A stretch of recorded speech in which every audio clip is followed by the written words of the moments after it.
Hi குட்டீஸ், எல்லாரும் எப்படி இருக்கீங்க? சந்தோஷமா இருக்கிறீங்களா?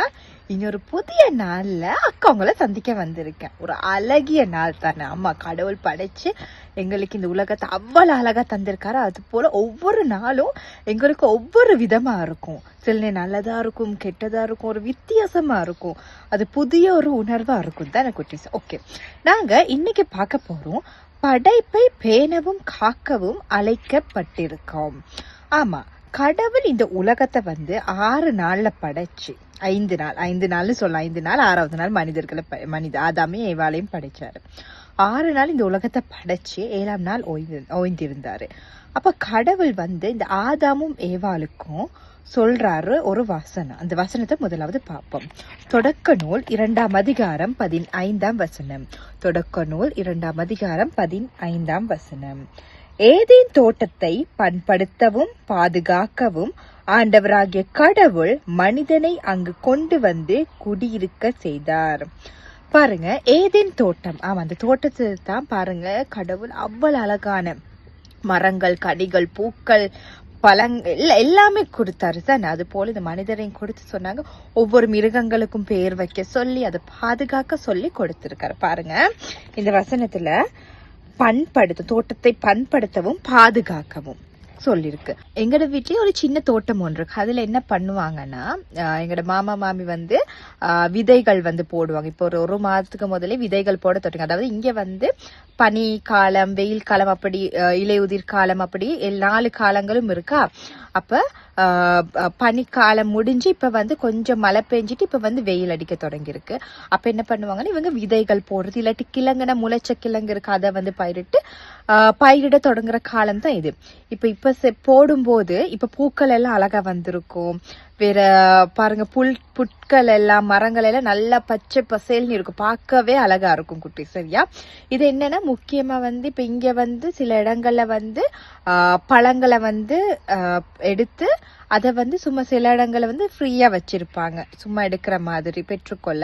அது மட்டும் இல்லாம நாங்க இப்ப நாங்க வெளியே வாங்குறதை விட நாங்க வீட்டிலேயே செஞ்சு அந்த வீட்டுல இருக்கிற மரக்கறிகளை நாங்க சமைச்சு சாப்பிடும் போது அது சரியான வித்தியாசம் குட்டி. உண்மையா கடையில நாங்க வாங்குறது விட நாங்க வீட்டுல இருந்து எடுத்து சாப்பிடும் போது அது அவ்வளவு ஃப்ரெஷ், அவ்வளவு சத்து குட்டிஸ். சரியா? அது போலதான் குட்டீஸ், இந்த உலகத்துல கடவுள் எல்லாமே எங்களுக்கு எங்களுக்கு சத்துள்ளதா, எங்களுக்கு நல்லதா எல்லாமே தந்திருக்காரு தானே. அப்ப நாங்க அதை பாதுகாக்கணும். இப்ப நாங்க இப்ப நாங்க கொழும்பு பக்கமோ அப்படி இருக்கிறோம்னா எங்களுக்கு சில நேரம் எங்களுக்கு இடம் இல்லாம இருக்கும், பட் தோட்டம் எல்லாம் வைக்கிறதுக்கு இடம். ஆனாலும் குட்டீஸ், எங்களுக்கு இது வீட்டுல ஒரு சின்ன பொட்டெல்லாம் எடுத்து நீங்க மரங்கள் வளர்க்கலாம். நாங்க கூட வீட்டுக்குள்ள நாங்க அப்படி வச்சிருக்கோம். ஏன்னா இப்ப வெளியே எங்களுக்கு வளர்க்க முடியாது, நாங்க வீட்டுக்குள்ள வச்சு வளர்க்கலான்னு. அப்படி வளர்க்கலாம் குட்டீஸ். வேற உங்களுக்கு சின்ன ஒரு பெல்கனியோ சின்ன ஒரு இடம் இருந்தா கூட போதும் குட்டீஸ். உங்களுக்கு மனசு இருக்கணும் குட்டீஸ் அப்படி வளர்க்கணும்னு. நீங்க இப்ப உங்களோட பர்த்டேஸோ ஏதாவது வாங்கிடும், நீங்க சும்மா காசு செலவழிக்கிறது விட ஒரு மரம் ஒன்று நாங்க நடலாம். அது பிற்காலத்துல எங்களுக்கு மட்டும் இல்ல மற்றவர்களுக்கும் உதவும். சரியா குட்டீஸ்? அதே போல இப்ப இந்த காலத்துல நாங்க பார்த்தா நிறைய பொல்யூஷன், அதாவது இப்ப கார்கள் ஓடும் போதோ இல்லாட்டி ஒவ்வொரு ஃபேக்டரிகள்ல இருந்து வார புகைகள் எல்லாம் போயிட்டு அப்படியே சூழல் மாசுபட்டிருக்கு. பாருங்க, நாங்க வெளியே போயிட்டு சும்மா இப்படி தொட்டாலே எங்களோட மேல இப்படி டிஷ்யூ எடுத்து சும்மா தொடச்சு பாருங்களேன், அவ்வளவு தூசி குட்டீஸ். அது எங்களுக்கும் சரியில்லை. அது போல இந்த மரங்கள் தாவரங்களுக்கும் வளர்ற நேரம் அதுக்கும் கொஞ்சம் வேற. நாங்க வெளியில போற நேரங்கள்ல குப்பைகள், இப்ப நாங்க ஏதாவது சாப்பிட்டு இப்ப நாங்க பால் ஏதாவது குடிச்சு, இந்த பால் பக்கெட் பிளாஸ்டிக் தானே, அதை தூக்கி அப்படியே எறிகிறோம். அப்படி எறியக்கூடாது, எல்லாம் குப்பை தொட்டியில தான் போடணும் தானே. மற்றது இப்ப நாங்க அந்த பிளாஸ்டிக் அது உக்கிறதுக்கு ரொம்ப காலம் எடுக்கும். அப்ப அது மண்ணில் பட்டுனா அந்த புல்லு வளர இல்லாம இருக்கும், மரங்கள் வளர இல்லாம இருக்கும். கடவுள் இந்த உலகத்தை படைச்சு எங்களுக்கு தந்திருக்காரு. ஆமா, நாங்க கடவுளோட சாயல படைக்கப்பட்டிருக்கோம், எங்களுக்கு உரிமை தந்திருக்காரு. ஆனாலும் இந்த உலகத்தையே படைச்சவர், அவருக்கு தான் இந்த முழு உரிமையும் இருக்கு. அதை எங்களை பாதுகாக்க சொன்னான்னு தவிர அதை நாங்க அழிக்க கூடாது குட்டீஸ்.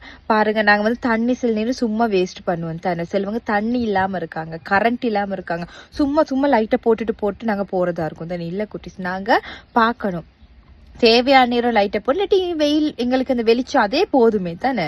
முன்ன காலத்துல எல்லாம் லைட் எல்லாம் இல்ல தானே. அப்ப அவங்க எல்லாம் இந்த நிலா வெளிச்சத்திலையும் இந்த சூரிய வெளிச்சத்திலயும் தான் இருந்தாங்க. ஆனா இப்ப எங்களுக்கு அப்படி இல்ல. ஆனா நாங்க அதை நாங்க பாதுகாக்கணும். பிற்காலத்துல மற்றவர்களுக்காக நாங்க அதை வந்து சேமிச்சு வைக்கணும். தண்ணியெல்லாம் நாங்க சேமிச்சு வைக்கணும். அது போல இப்ப நாங்க மலையில மழை பெய்யற நேரம் வார தண்ணி இருக்குதுன்னு அது சும்மா தான் நிலத்துக்கு போகுது. அதை வந்து ஏதாவது ஒரு வாளியோ ஏதாவது வச்சு நாங்க சேர்த்து வைக்கும் போது அதை வந்து நாங்க மரங்களுக்கு ஊத்தலாம் குட்டீஸ். இல்ல நாங்க வெளிய கழுவுற நேரம் அதுக்கெல்லாம் பாவிக்கலாம். அது வந்து நேரா வானத்துல இருந்து வார தண்ணிங்க தானே. அப்படி நாங்க சில காரியங்கள் வந்து நாங்க செய்யும் போது எங்களுக்கு வந்து நாங்க வந்து சூழலை நாங்க பாதுகாக்கிறோம். அதே போல நாங்க யாராச்சும் கிஃப்ட் கொடுக்கும்போது ஏதாவது மரங்களோ ஒரு பூச்செண்டோ ஏதாவது அப்படி நாங்க கொடுக்கும்போது அவங்களும் வீட்டுல வளர்ப்பாங்க. அது கூட நல்ல. மத்தது இந்த நாங்க இந்த பச்சை பசல்னு பார்க்கும்போது இல்லை நாங்க பூக்களை பார்க்கும்போது அதுங்களை பார்க்கும்போது எங்களுக்கு ஒரு ஆசையா இருக்கும் குட்டீஸ். அது இப்ப எங்க சைடு நாங்க மீன் தொட்டி ஏதாவது இருக்கும்போது நாங்க மீனை பார்க்கும் போதும் அது ஒவ்வொரு விதமா ஒவ்வொரு கலரா இருக்கும். அது போற நேரம் அதுங்களை பார்க்கும் போது எங்களுக்கு ஒரு அழகு. கடவுள் அவ்வளவு அழகா இந்த உலகத்தை படைச்சு பாருங்க. இலைகள் ஒவ்வொரு இலைகளை பார்க்கும்போது ஒவ்வொரு இலைகளுக்கும் ஒவ்வொரு வித்தியாசம் இருக்கு. கலர்ல வித்தியாசம், அந்த டிசைன்ல வித்தியாசம். சில நான் யோசிப்பேன் இதெல்லாம் எப்படி யோசிச்சிருப்பாரு, எப்படி இது இருந்திருக்கும்னு. இது பாருங்க, இந்த பச்சை பாருங்க, அக்கடை பின்னாடி பாருங்க, அந்த பச்சை கடல்ல எத்தனை விதமான பச்சை நிறங்கள் இருக்கு தானே. ஆமா குட்டி, கடவுள் இந்த உலகத்தை அழகா படைச்சு எங்கட கையில தந்திருக்காரு. அப்ப அது எங்கட பொறுப்பு ஒண்ணு, நாங்க அதை பாதுகாக்கணும். அப்ப நாங்க இன்னையில இருந்து என்ன பண்ண போறோம்னா, நாங்க கடவுள்கிட்ட மன்னிப்பு கேட்கணும். மன்னிப்பு கேட்டு நாங்க வந்து மனம் மாறி, அதாவது இப்ப நாங்க வந்து இப்ப சில நேரம் நாங்க இப்ப ஏதாவது செடி கொடிகளை கண்ட சில சும்மா பிச்சு எறிகிறதா இருக்கும், இல்லாட்டி நாங்க வந்து தண்ணியை சும்மா வேஸ்ட் பண்றதா இருக்கும், கரண்ட் வேஸ்ட் பண்றதா இருக்கும். அப்ப நாங்க அப்படி செய்யாம நாங்க அதை வந்து பார்த்துக்கொள்ளணும். அது போல நாங்க யார் சரி குப்பைகளை வந்து வெளியே போடுறத கண்டு நாங்க அவங்களுக்கு சொல்லி கொடுக்கணும். இல்ல அங்க ஒரு குப்பை தொட்டி இருக்கு, அங்க போடுங்கன்னு. இப்ப நாங்க சில நேரம் எங்களோட சர்ச்சிலேயோ இல்லாட்டி எங்க ஸ்கூல்ல எங்க சரி குப்பை தொட்டி இப்ப சில நேரம் அந்த ரொம்பலாம் யூஸ் பண்ற இடத்துல குப்பை தொட்டி இல்லாட்டி நாங்க வந்து எங்களுக்கு பிரின்சிபலுக்கோ சொல்லி அங்க ஒண்ணு வாங்கி வைக்கலாம். அவங்களுக்கு சொன்னா அவங்க வாங்கி வைப்பாங்க. அப்ப அந்த நேரம் அங்க அந்த குப்பை தொட்டில தேடுமே தவிர வெளியே சேராது. அப்ப மரங்களுக்கும் பாதிப்பு ஏற்படாது. அது போல சூழலும் மாசு அடையாது. ஓகே குட்டீஸ்? ஓகே குட்டீஸ், நாங்கெல்லாம் செஞ்சு ஜெபம் பண்ணுவோமா? எல்லாரும் கண்களை மூடிக்கொள்ளுவோம். அன்புலே இயேசப்பா, இந்த அழகிய நாளை தந்த கிருபைக்காக உமக்கு நன்றி சுவாமி. இந்த உலகத்தை சுவாமி அப்ப நீர் எவ்வளவு அழகாக படைத்திருக்கிறீர் சுவாமி. அதை நாங்கள் இவ்வளவு நாள் அறியாமல் இருந்திருந்தால் சுவாமி எங்களை மன்னித்துக் கொள்ளுங்கப்பா. அப்ப இந்த உலகத்தை படைத்து எங்களுக்கு ஒப்படைத்திருக்கிறீர் சுவாமி. நாங்கள் அதை பாதுகாக்க மறந்திருந்தால் எங்களை மன்னிங்கப்பா. அப்பா இனி கூட சுவாமி நாங்கள் தவறான வழியில் போகாத வேண்டும் சுவாமி. அதே போல நாங்கள் இந்த படைப்பை கவனமாக உமக்கேற்றவன நாங்கள் பாதுகாக்கவும், அதே போல அதில் உள்ள நன்மைகளை நாங்கள் பெற்றுக்கொள்ளவும் சுவாமி. அதே போல மற்றவர்கள் சொல்லிக் கொடுக்கவும் சுவாமி. எங்களுக்கு நல்ல ஞானத்தை கொடுங்க. இயேசு நாமத்தினாலே ஜெபிக்கிறேன் நல்ல பிதாவே, ஆமென். அதே போல குட்டீஸ், நீங்க வந்து தொடக்க நூல் 1, 2 அதிகாரத்தை பார்த்து அதுல கடவுள் எவ்வளவு அழகா இந்த உலகத்தை படைச்சிருக்காரு, அந்த படைப்பை குறிச்சு நீங்க பார்க்கலாம். ஓகே குட்டீஸ், இன்னொரு புதிய விடயத்தோட உங்களுக்கு சந்திக்க வரேன். பாய்.